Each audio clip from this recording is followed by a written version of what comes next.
ketimuran yang kita lihat semakin luntur di masyarakat, khususnya di kalangan pemuda, di kalangan anak-anak. Saya kira yang pertama faktor yang tidak bisa kita abaikan, yang pertama adalah faktor informasi yang luar biasa sekarang ini melalui media-media sosial, kemudian media digital yang ada di genggaman kita. Jadi hal ini tentu menjadi sesuatu yang dilihat terus-menerus oleh anak kita, sehingga kemudian mulai meruntuhkan terhadap sikap-sikap yang dulunya ini begitu kuat di masyarakat.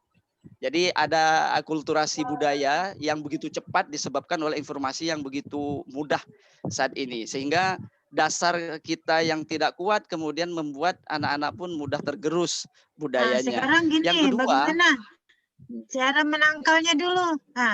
Gimana cara menangkalnya? Tidak begitu gitu.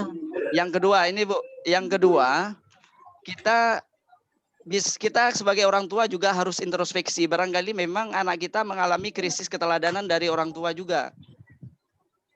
Jadi mungkin makanya ini berkaitan dengan yang Ibu sampaikan tadi, solusinya bagaimana? Maka kita harus menguatkan peran keluarga di sini Bu sebagai teladan, karena seperti yang pernah kita bahas dulu bahwa anak yang soleh itu akan terbentuk dari keluarga yang di dalamnya terdiri dari ayah, ibu yang soleh juga seperti itu. Maka keteladanan hal-hal yang ketimuran tadi, yang menunduk, lewat di depan orang tua, permisi dan lain sebagainya, itu harus dimulai dari orang tua. Bahkan seandainya orang tua mungkin lewat di depan anak misalnya, jangan menunggu anak dulu, tapi kita yang memulai. Saya kira hal ini yang mungkin juga sudah mulai berkurang di dalam keluarga-keluarga kita. Jadi ini juga menjadi masalah sekaligus ya solusinya di situ juga barangkali. Kalau yang lain, terima kasih. Gimana solusinya? Bapak-bapak yang lain, itu kan orang tua katanya. Saya Bu. Solusinya gimana supaya anak-anak sopan santun? Nah, silakan, Franky. Saya Bu. Ya, terima kasih atas waktunya Bu, yang terhormat Ibu dosen yang memuliakan, para narasumber yang sangat mumpuni, yang sangat berilmu, dan kita kebagian barokah dari ilmu yang disampaikan. Untuk mengantisipasi, mensiasati teladan, mensiasati akhlak-akhlak, mendidik anak supaya berakhlak, supaya sopan santun. Tadi benar yang dikatakan oleh Pak Amin. Jadi kita harus melatih dari keluarga. Karena mengapa? Pengaruh di keluarga itu lebih dominan ketimbang di sekolah. Lebih aman lagi kalau dipondokkan di pesantren. Baik. Jadi sebentar. Yang satu berarti satu keluarga harus berperan, Bu. Memberikan contoh, Bu. Berperan aktif. Ya, yang kedua menjadi tauladan. Ya, yang kedua masukin ke pesantren. Iya, Bu. Itu yang kedua solusinya. Masuk pesantren, tamat SD masuk pesantren. Yang ketiga, Bu, yang ketiga, kalau misal tidak bisa masuk pesantren, masih sekolah dasar dan SMP, dihadapkan ke guru ngaji yang emang bisa membentuk, pasrahkan guru ngajinya, Bu. Ke guru ngaji, gitu. Kalau tidak nyantri, gitu. Ya, Bu. Guru ngaji. Itu level apa itu? Level SD atau level SMP? SD, SMP. Oh. Gitu. Ya, itu aja, Bu. Terima kasih. Ya. Oke, baik. Yang lain solusinya apa lagi?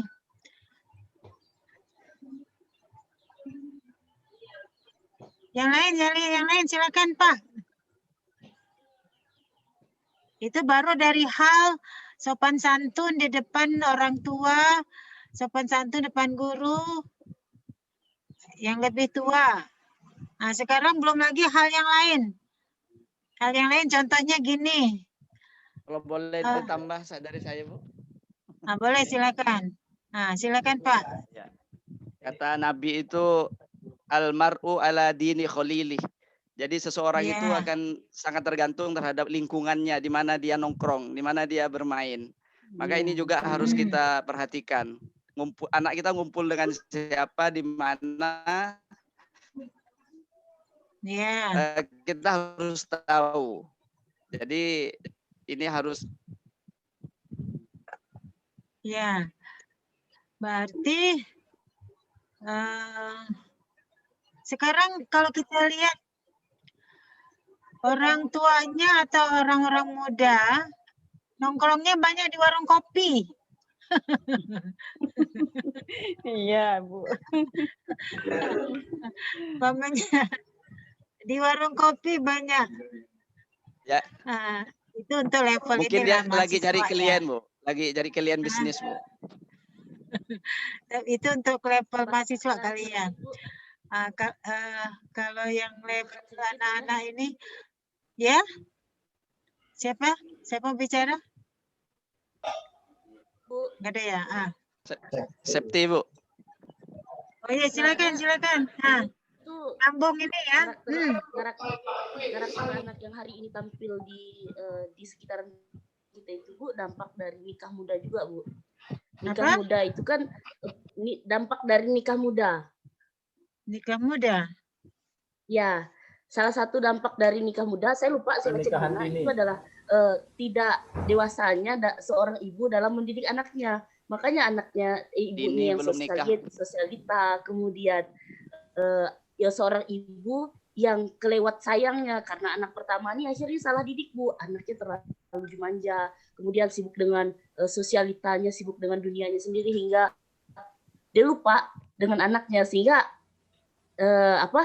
kalau untuk kultur keluarga yang agamis mungkin insya Allah anaknya bakalan dibimbing, tapi kalau bukan keluarga dari agamis, Tunggu dulu, Septi, ya, Bu. nikah muda menurut saudara tuh nikahnya sesuai umurnya berapa gitu? Maksudnya hari ini kan, Bu, kasus-kasus yang apa ya namanya ya, MBA itu kan banyak terjadi di sekitaran MBA kita lah, Bu. Nah, hamil duluan, Bu. Hamil duluan. Married by accident, Bu. Oh, itu bukan nikah muda namanya itu. NBA. Ya, Nikah kan pada akhirnya juga itu bukan nikah muda. Kalau nikah tuh berarti prosedurnya sesuai. Nah, kalau itu nikah bermasalah itu namanya. Nikah paksa, Bu. Itu namanya Bu. Nikah bermasalah. Nikah bermasalah itu. Memang ada, Bu, nikah bermasalah. Nah, itulah dia yang tadi itu.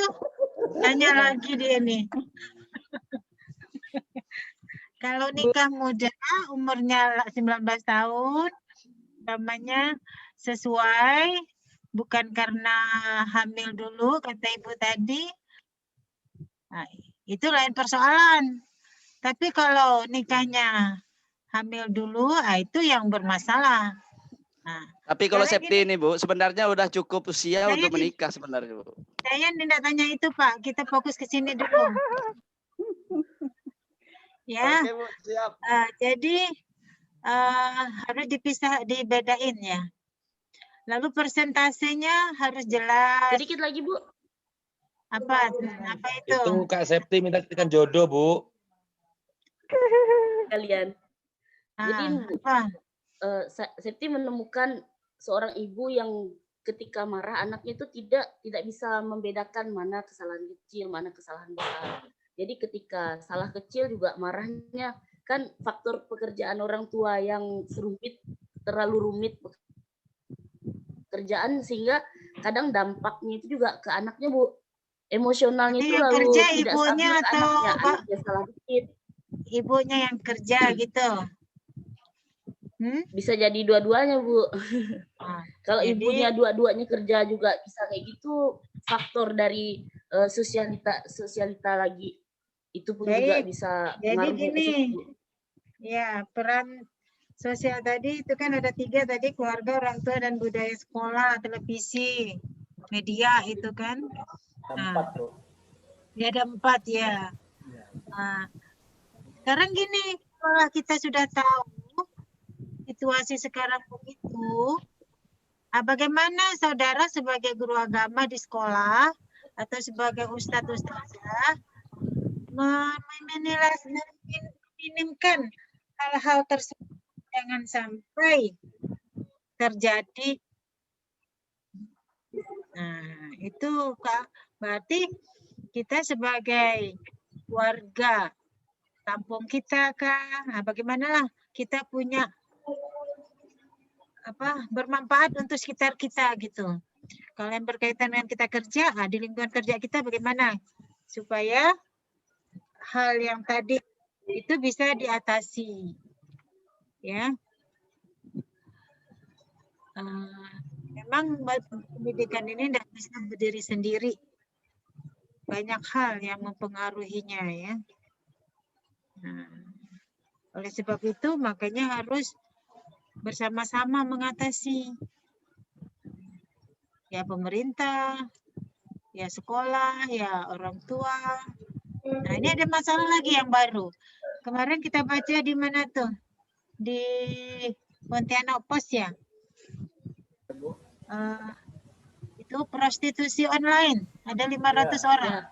Kan? Ada Bu. Lebih parah lagi tuh. Ada arisan itu juga, Bu. Pernah Arisan saya apa? baca. Iya, arisan apa?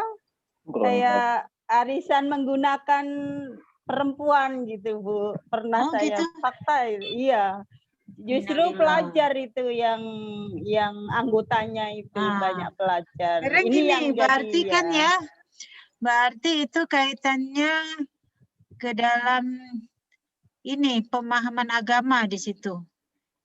Nah, bagaimanalah kita sebagai orang agama bisa berperan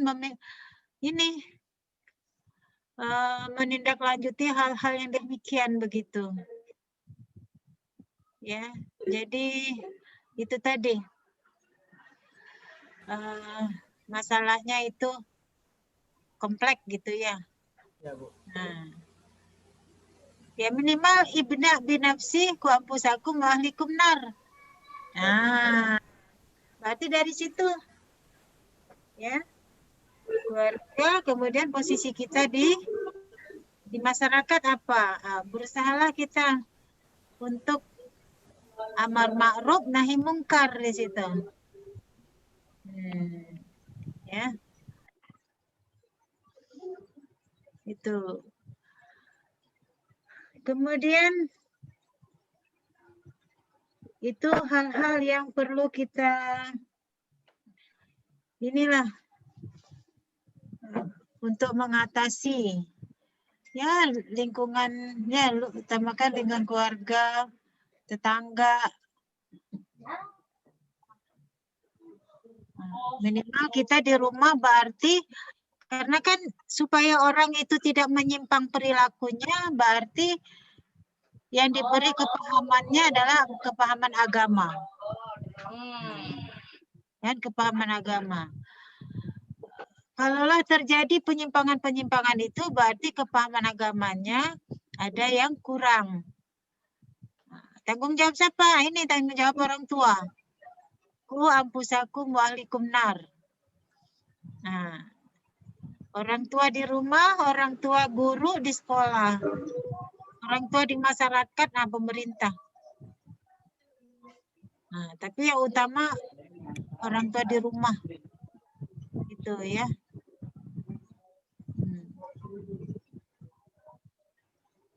Yang pokok tuh kalau saya lihat tentang ini, kalau pelaksanaan sholat. Nah, ya pelaksanaan sholat. Kalau anak-anak remaja kita itu sholat, insya Allah perbuatan keji dan mungkar itu akan tidak dilakukan. Nah, berarti terjadi banyak penyimpangan perilaku yang terjadi, berarti pemahaman agama anak-anak itu kurang, tidak mau belajar agama. Umpamanya contoh, kalau di sekolah di perguruan tinggi umum, pelajaran agamanya hanya 1 semester awal. Semester awal umpamanya 14 kali pertemuan. Nah, bisa apa anak-anak 14 kali pertemuan? Nah, kalau tingkat TK, SD, SMP, SMU, nah, ada 2 jam, ada 4 jam, ada yang rumpun pai kalau MTS kalau sekolah madrasah. Tapi kadang-kadang jam sholatnya tidak sesuai. Jam sholat digunakan jam istirahat. Anak-anak istirahat untuk makan, sholat. Terus yang kedua lagi, tempat masjidnya nggak cukup musolanya. Muridnya 1000 atau muridnya 800. Musolanya hanya bisa untuk nampung 100. Nah, berapa kali absen kalau anak-anak mau sholat. Nanti iya, kalau sekolah tersebut membuat apa namanya tuh tata tertib untuk pelaksanaan sholat, guru agamanya dilibatkan. Tapi kalau hanya anak-anak saja kesadaran sendiri, susah juga. Nah, berarti kalau saya lihat itu dari segi pengelolaan bagaimana supaya warga sekolah, warga kampus semangat untuk melaksanakan sholat fardu. Nah, itu yang nampaknya kurang ya. Nah, itu. Kalau pesantren mah, wah itu saya lihat berhasil. Paling-paling ada anak berapa persen lah yang ini apa namanya, anak-anak itu yang hendak sholat atau sholatnya terlambat gitu. Tuh.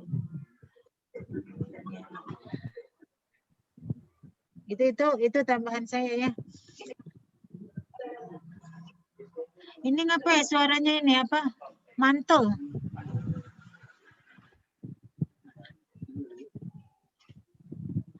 Baik Bapak-bapak Ibu-ibu yang saya hormati, coba lihat yang di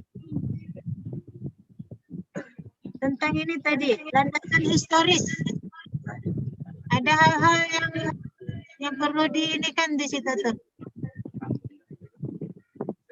Coba Pak Hadid lihat yang ini. Apa tadi tuh? Video-videonya coba. Ya Bu. Dibuka lagi situ. Ya Bu. Historis. Ya Bu. Ya Bu.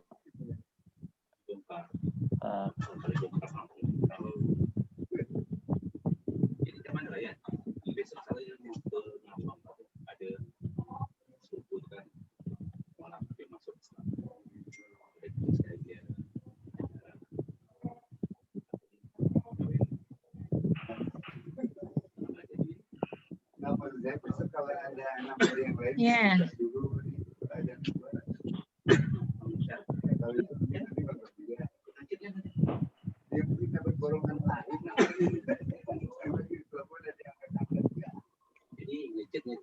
Coba lihat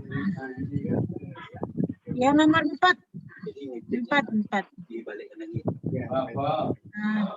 Ya bawah lagi. Terus, ini stop tadi. Ya ini perkembangan pendidikan Indonesia. Zaman pengaruh Hindu-Buddha. Tadi siapa nih yang masih ngasihkan materinya nih? Muhammad Amin kah? Siapa? Bukan, sorry. Bang Mulyono sama Dini, Bu.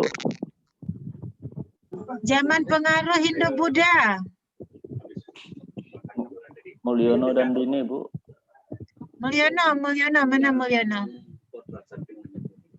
Pak Mulyono. Pak Mulyono tadi mengatakan bahwa Bhinneka Tunggal Ika itu dari keyakinan pengaruh Hindu-Buddha. Lambang negara Indonesia. Itu iya, Bu. Dari mana itunya? Dasarnya dari mana? Ini dikutip dari pengarangnya itu Mujaharjo, Bu. Bukunya apa? Bukunya apa? Ini belum tahu bukunya. Hah? Ini terbitan tahun barangkali 2008. Ah, Apa, Bang? barangkali yang perlu diluruskan itu, Bu. Sebenarnya bukan lambang negara itu, tapi semboyan barangkali. Nah, kalau lambang negara kita itu kan Garuda. Garuda itu kan maksudnya yang dia. buat Sultan Syarif Hamid II. Ah, iya Pontianak. betul. Tapi Jadi kalau Sultan Syarif Bhinneka Tunggal Hamid Ika II. itu semboyan. Kalau ini tidak bisa nih, moto pada lambang negara Indonesia yaitu Bhinneka Tunggal Ika berasal dari keyakinan Hindu Buddha. Beda tuh. Jadi Kalau lebih Bhinneka tepatnya Tunggal apa, Ika, Bu? kalau Bhinneka Bahasanya Tunggal mungkin. Ika itu Bahasa Bhinneka Tunggal Ikanya mungkin. Kan, jadi itu bukan lambang, tapi yang tepat itu Moto, moto ya. moto ya. Iya, betul, betul, Bu. Enggak. Betul. Moto.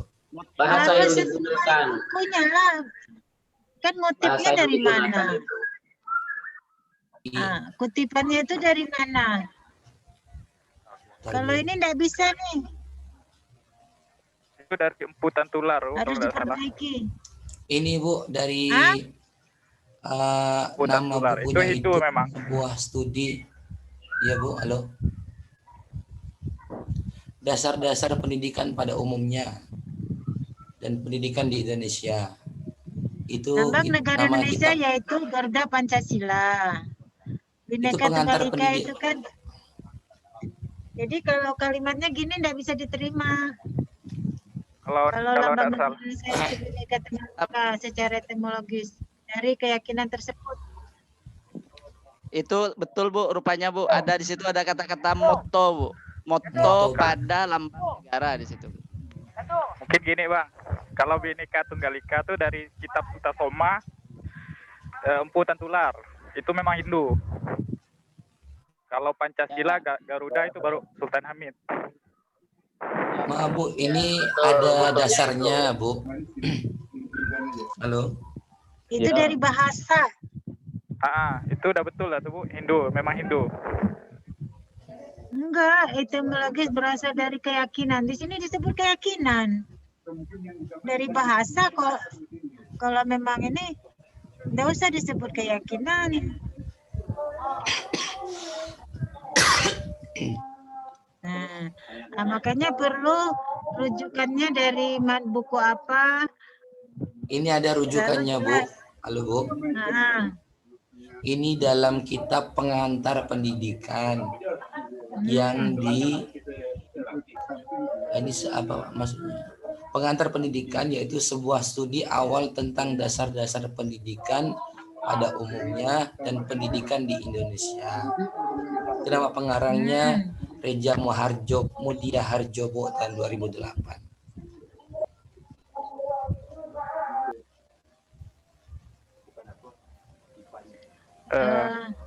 itu kan moto Boleh. pada lambang negara Indonesia yaitu Bhinneka Tunggal Ika secara etimologis berasal dari keyakinan tersebut.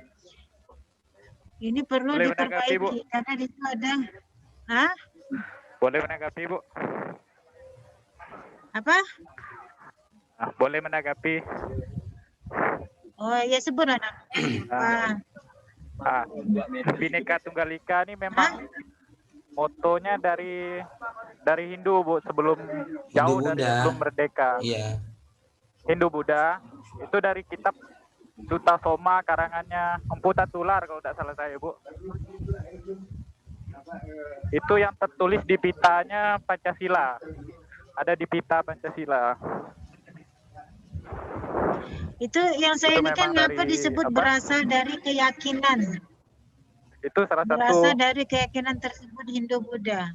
karena salah satu pencetusnya itu dari kitab Buddha Bu, Sutasoma kalau tidak salah saya waktu itu. Kitab Sutasoma namanya. Nanti di apa? Berasal dari keyakinan tersebut, keyakinan apa Mungkin maksudnya keyakinan tersebut? dalam agama Hindu Buddha sepertinya itu. Nggak boleh mungkin tuh bisa ya, bisa tidak. Ya itu. Sekarang gini, zaman pengaruh Islam, pendidikan di langgar dan pesantren. Ini saudara tadi belum menekankan kalau dalam pendidikan di langgar dan pesantren yang dominan di sini ini kan tahun-tahunnya kita ini ya, ini umum, tetapi istilah langgar pesantren ada di Indonesia. Maksudnya zaman pengaruh Islam di Indonesia ya. Di Indonesia ini saudara coba jelaskan pendidikan yang dilanggar di pesantren itu. Kalau kita lihat organisasi-organisasi yang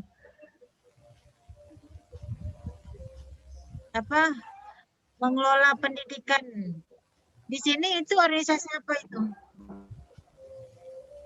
Ormas. Maksudnya Bu? Yang pengaruh Islam tadi. Pengaruh dan pesantren. Zaman awal masuk Perkembangan agama pendidikan Islam di Indonesia.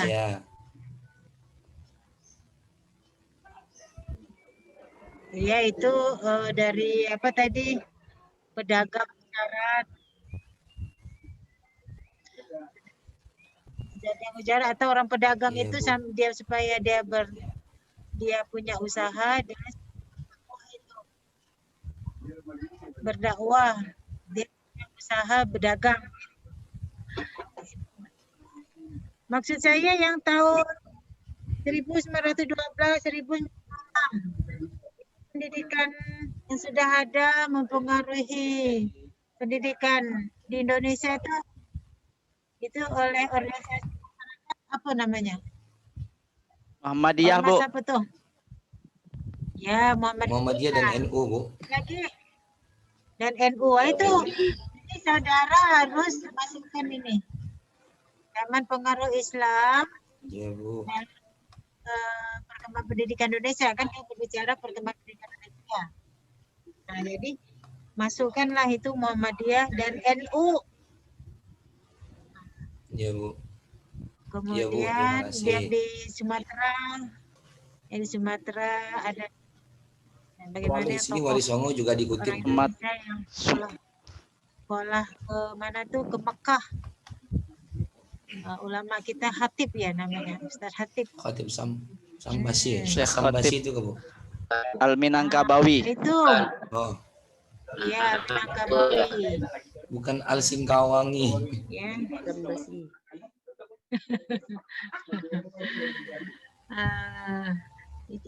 Jadi titik ininya itu yang harus disampaikan. Ya.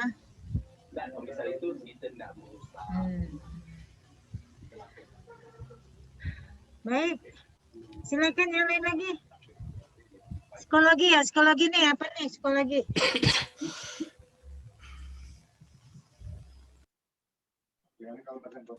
Psikologi. Silakan Ibu Bapak yang lain tentang kelompok yang membahas tentang landasan psikologi pendidikan. Yang ada periode-periode sensori motor, pra-operasional, operasi konkret, operasi formal. Nah, itu untuk pendidikan anak. Psikologi pendidikan. Karena ini jurusan PAI, bahaslah itu. Kalau usia sensori motor 02, itu bagusnya anak-anak sesuai dengan hadis Rasulullah. Nah, perkembangan intelektual anak bisa ngapa dan lain-lain. Nah, itu maksud saya dicontohkan satu periode sensori motor itu dalam pendidikan agama Islam seperti apa gitu. Itu juga periode pra-operasionalnya, contoh dalam hal agama, pendidikan agamanya. Orang tua atau di sekolah itu sudah sesuai enggak materi-materinya itu. Kemudian guru-gurunya dalam mengajarkan atau mempraktekkan pelajaran agama. Ya, silakan. Baik, terima kasih Bu. Assalamualaikum warahmatullahi wabarakatuh. Waalaikumsalam warahmatullahi wabarakatuh. Kaitan dengan landasan psikologi pendidikan, mungkin saya menyoroti di poin 3-nya itu Bu, kaitan dengan operasi kognitif pada umur 7 sampai 10 tahun kayaknya Bu ya. Kita melihat konkretnya di dunia pendidikan saat ini, khususnya untuk pendidikan dasar di SD dan MI Bu, kalau kita lihat sebetulnya bagaimana kita bisa melihat bahwa struktur kurikulum dan juga muatan kurikulum itu disesuaikan dengan perkembangan psikologi anak, kan begitu Bu sebaiknya. Tapi kalau kita melihat realnya hari ini Bapak Ibu, kalau struktur kurikulum dan muatan kurikulum di tingkat SD dan MI itu, kalau menurut hemat saya itu terlalu berat Bu untuk anak SD di kelas kelas rendah Bu, kelas 1, 2. Contohnya apa? Materinya contohnya apa yang berat? Ini Bu, di dalam sekarang kan pakai tematik Bu, kalau di kelas 1 lah Bu ya, kelas 1 SD. Kalau zaman kita sekolah dulu kan kelas 1 itu belajarnya berhitung, belajar membaca, huruf, angka itu Bu ya.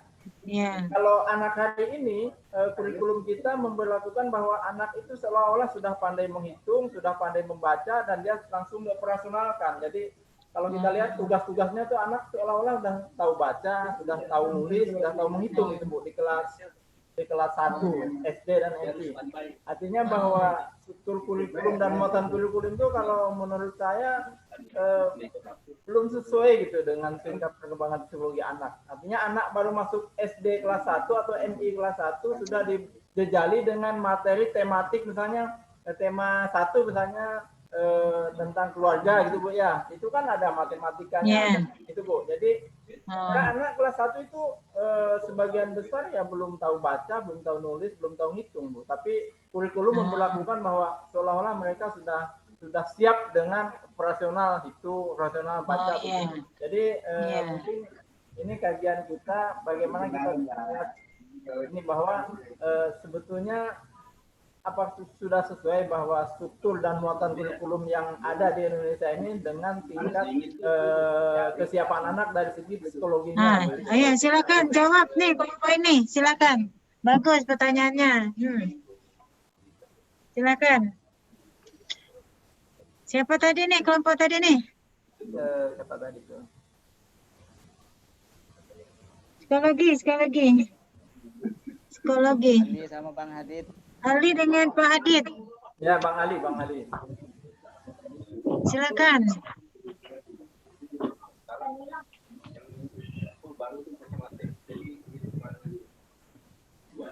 Mana Muhammad Ali-nya mana? Ini Bu, siap. Bentar Bu Ayo, ya. siap. Segera. Waktu berjalan terus. Harus tuntas dulu, walaupun habis harus dituntasin. Ini Bu, apa yang Oke, Bang Adit. Belum di situ.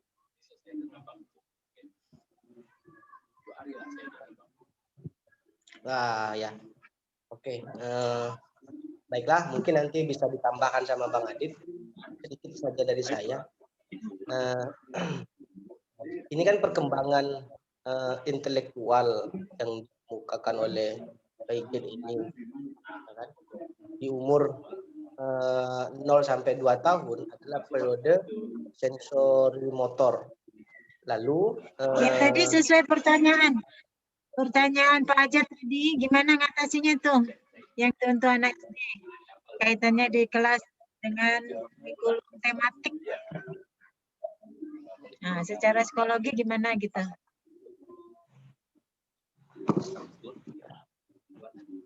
Karena tadi Pak Ajat ngomong.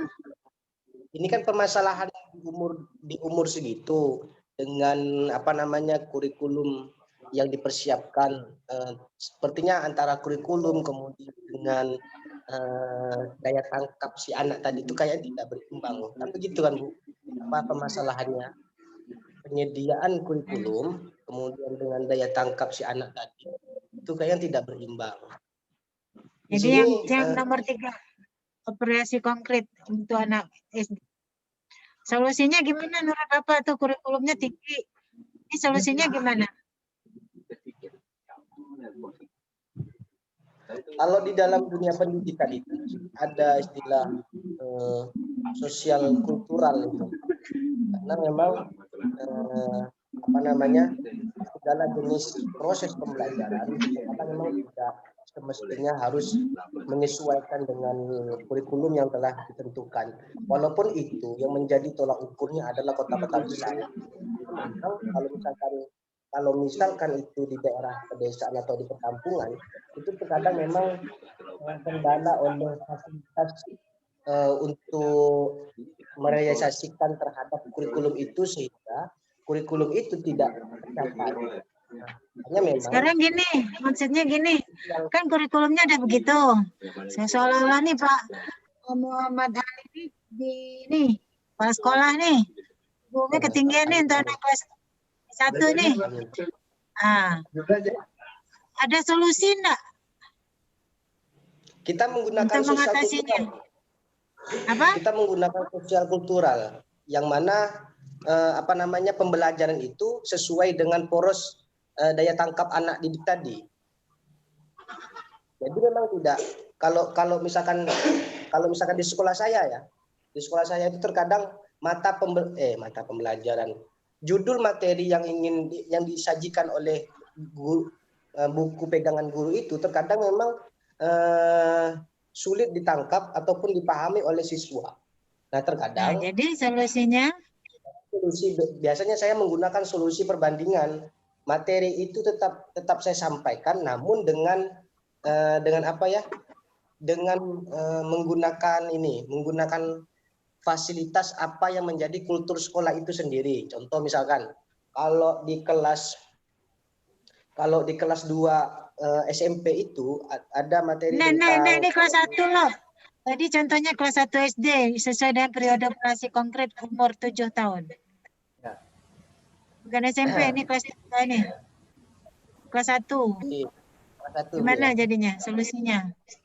Saya pernah ngajak kelas 1 itu, Bu. Terkadang memang saya ketawa sendiri, kurikulumnya tinggi, tapi anak-anaknya itu tidak bisa menggunakan kurikulum tersebut. Apa yang jadi solusinya gimana? Pelajaran itu tidak tercapai. Terkadang saya menyesuaikan aja, Bu. Ganti menteri, Bu. Menyesuaikan dengan keadaan struktur mereka. Keadaan siswanya itu. Terkadang kondisional sih apa yang saya lakukan. Kalau itu pribadi, kalau itu kan metode saya sebagai guru kan. Iya. Jadi guru kan harus cerdas, harus punya solusi. Pak Hadid apa Pak Hadid? Solusinya ganti menteri, Bu. Ganti menteri. Ganti menteri pula. Ganti menteri lama amat. Ada masalah baru diganti, Itu ada kan masalah di enggak. setiap kurikulum itu ada pengayaan, Bu. Jadi begini kalau menurut saya ya kalau yang nomor operasi periode apa? Silakan. Di setiap itu kan ada pengayaan, Bu.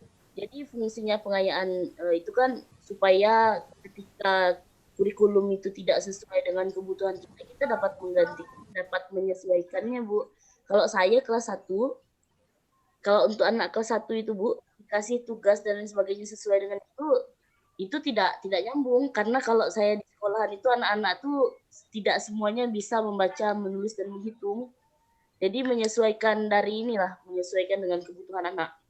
Tidak juga serta-merta harus mengikuti kurikulum, juga harus memikirkan biar menyesuaikan pembelajaran mereka. Memang agak berat kelas 1. Terutama untuk di MIS. MIS itu, Bu, kebanyakan kelas 1, kelas 2 itu tidak bisa mengaji, belum bisa mengaji kan. Tapi soalnya itu udah luar biasa hafalannya, kemudian sudah harus bisa membaca Al-Quran itu kelas 1 untuk anak MIS itu. Gitu saya kan buka bimbel, jadi bimbel itu anak-anak belajar atau gimana. Mereka mengerjakan tugas itu. Iya, berarti gini, mereka menganggap murid kelas 1 itu sudah dari TK, dari TPA semua. Yang buat kurikulum tuh menganggap sudah dari TK, TPA kan sudah menguasai semua. Padahal tidak semua. Oleh sebab itu ada otonomi daerah, ada otonomi kepala sekolah, atau ada otonomi guru. Berarti otonomi guru boleh mengatasi kurikulum yang terlalu tinggi itu otonomi kita, wewenang kita. Jangan kita turutin semua, nanti tujuannya tidak tercapai. Kita ambil langkah-langkah supaya bisa siswa kita itu mengarah kepada tujuan. Nah, jadi boleh wewenang guru, wewenang kepala sekolah untuk ini. Tidak semuanya kurikulum itu diikutin karena situasi yang dihadapi di lapangan itu berbeda. Nah, itu ya, jadi tidak harga mati itu. Itu ya maksud disesuaikan. Ya. Baik. Bapak-bapak, ibu-ibu yang saya hormati, waktu juga ya. Tapi saya ingin bapak-bapak, ibu-ibu untuk ini melihat perkembangan pendidikan Islam, baik yang di pesantrennya maupun di Muhammadiyahnya maupun di NU ataupun yang di organisasi-organisasi Islam menyelenggarakan pendidikan gitu. Kalau di Pontianak ada pendidikan di Mujahidin, Mumtaz, dan lain-lain lah. Nah, tapi kalau level nasional ya itu tadi. Kalau NU basisnya pesantren, kalau Muhammadiyah sekolah formal. Tapi sekarang sudah mulai juga Muhammadiyah buka pesantren juga. Nah, jadi saling buka kampus juga, Bu. Iya, iya. Tapi intinya itu tadi. Keberhasilan suatu pendidikan dikatakan berhasil kalau siswanya itu semuanya sholat fardu. Nah, kalau saya lihat yang berhasil itu ukuran untuk semua siswa sholat itu pas waktu sholat, semuanya sholat. Mungkin dari 100%, 10% ada yang terlambat. Itu yang berhasil hanya di pesantren. Kalau di sekolah-sekolah formal lain saya perhatikan itu kalaulah tidak dihandle oleh kepala sekolah, oleh guru-guru, oleh wali kelas, kemudian ada petugas untuk tentang pengawasan sholat. Untuk di sekolah-sekolah formal itu agak sulit seluruh siswanya bisa sholat. Dari seluruh itu paling-paling ya hanya berapa puluh persen lah. Enggak. 50% itu jauh untung itu. Itu. Karena kalau kita lihat ya, siswa istirahat. Jam istirahat untuk sholat. Siswanya ratusan. Tempat ngambil wudhunya, sekali ngambil wudhu hanya berapa puluh. Umpamanya 10 atau 20 keran air. Kemudian yang ruangan sholatnya, musolanya hanya cukup 100 orang. Nah, jadi aplusan anak-anak untuk sholat mencukupi atau enggak? Jadi kesimpulan kita bisa lihat, anak kita ini banyak meninggalkan sholat zuhur. Nah, 3 tahun di sekolah situ, SMP atau SMA, 3 tahun enggak sholat zuhur. Nah, itu suatu kendala tuh. Itu boleh dibuat penelitian, saudara, tentang pendidikan agama Islam, pelaksanaan sholat. Nah, kita lihat dari segi itunya lah, waktu digunakan sekolah untuk sholat, musolanya cukup atau enggak, petugas gurunya siapa, yang mengawasi anak dan lain-lain. Tapi kalau selama itu tidak genah istilahnya ya, sistemnya, pengontrolan dari kepala sekolah untuk pelaksanaan sholat fardu zuhur atau asar di sekolah, anak-anak kita banyak yang meninggalkan sholat. Itu kalau saya perhatikan, ya sepintas kalau ada PPL, mahasiswa PPL di sekolah mana, itu saya sering tanya tentang pelaksanaan sholat di sekolah tersebut gimana, walaupun akreditasinya A, Polri dan lain-lain, saya tanya itu. Oh, berarti siswanya banyak yang tidak sholat, hampir separuh. Nah, jadi gimana? Berarti tingkat SMP atau SMA secara sadar meninggalkan sholat. Nah, gimana lah untuk kelanjutannya nanti gitu. Jadi kuncinya itu kita didik anak didik kita ya mulai dari rumah, sekolah, masyarakat untuk melaksanakan sholat fardu. Kalau sholatnya bagus, nah insya Allah yang lainnya pun bagus. Itu kuncinya itu. Nah, tinggal ke sana lah usahanya bagaimana. Kan gitu ya. Nah, baiklah, saya pikir cukuplah ya.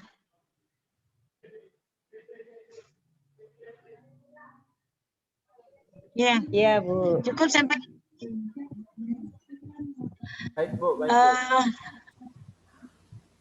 Nanti 3 kelompok lagi ya. Ya. Iya, Bu. Mudah-mudahan kita tidak kekurangan waktu. Amin, amin.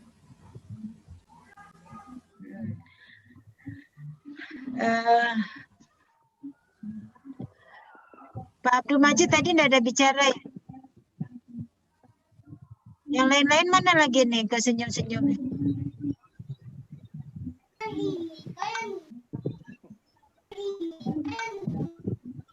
Mana ya? Yang lain Datang semua kan nih? datang semua, Bu. Videonya Masuk semua, Bu. Oh iya. Videonya sih ada aktif, ada yang belum. Oh iya.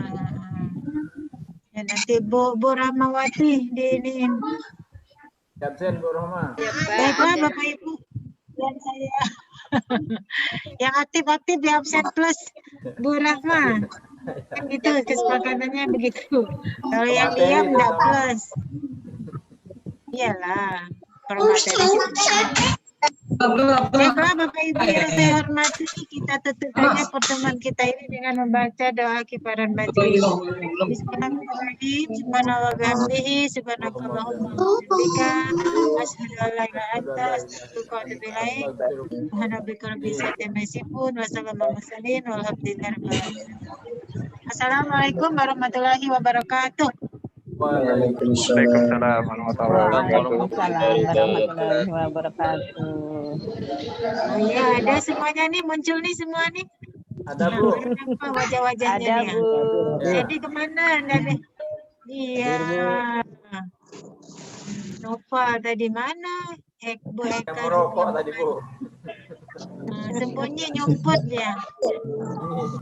Jalanan saya, Bu. Ya. Oke lah.